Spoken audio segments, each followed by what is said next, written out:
If you struggle with shyness or social anxiety, check out our free No BS training course with actual useful advice you can do from home.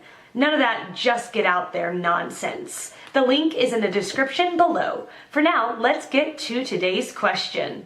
The question, do most people with social anxiety find that work is the hardest place to handle it? Answer by Karen R. Luck. People can experience social anxiety in many different types of situations and experiences. Each person, and their various anxieties, has been shaped by their own unique personality and temperament, previous life experiences, and their individual sensitivities. For this reason, one person might experience social anxiety at their office, while the office might be the most soothing and distracting place for someone else who may instead dread going to the crowded supermarket or taking the cramped subway ride home. Another person may not be bothered by either of these circumstances, but may avoid social gatherings and parties due to their social anxiety around open-ended social get-togethers.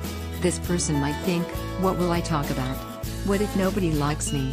What if I hate it and I feel stuck there? What if I embarrass myself?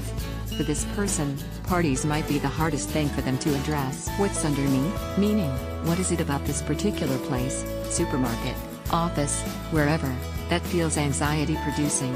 It can be useful to take a curious, non-judgmental approach towards thinking about your own experience and to think about the following questions. What is your anxiety doing for you? Many people have placed so much focus on the external triggers, and often find that it is more useful to work in therapy instead on the underlying feelings, fears, self-doubts, and negative effects that it may be having on their life. In addition, I often remind clients that contrary to popular belief, anxieties serve a purpose, and it's important to look at what their anxiety is doing for them. For example, does it help you avoid doing things you really don't want to do? Does it keep you safe from dangerous situations? Did it serve a purpose in the past, but now it has become so habitual that you no longer see a purpose? Is it telling you that something in your life isn't working, but you may be avoiding addressing it? Lowering your anxiety. Regardless of the type of anxiety, it can be enormously helpful to learn strategies to work on reducing one's anxiety in and out of therapy.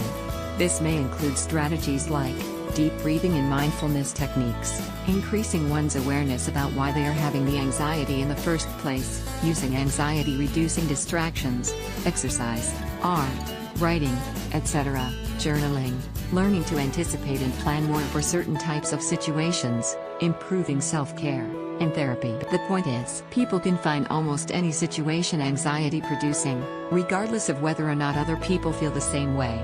It is completely normal that one person's most anxiety-producing place, like their office, might be the next person's calm and happy place where they get into flow, feel a sense of order and control, and feel most comfortable. Instead of focusing on the external similarities, it may be more helpful to focus on your own individual feelings, like, what feels anxiety-reducing about this situation? How do I want to feel in this situation? Does it always feel like a 10, or are there times when my anxiety is lower and it feels like a 6? Try to take a curious, non-judgmental approach to thinking about your own experience and learning more about it. For people who struggle with this as an ongoing issue, they often find it useful to work with a therapist on learning how they can reduce their anxiety in these situations and improving their experience. Answer by Rick Strawn. Speaking from a personal perspective, I found it difficult, but it wasn't the absolute worst place to be. I stacked shelves overnight in a supermarket at the time, so I only had to deal with other members of staff. For me, doctor's appointments and being anywhere in the public eye was the worst. Answer by Andy Alexander. No. Public speaking is usually the worst, followed by socializing, followed by things most of us find normal, like ordering food in restaurants. This is my experience from working with people with social anxiety, anyway.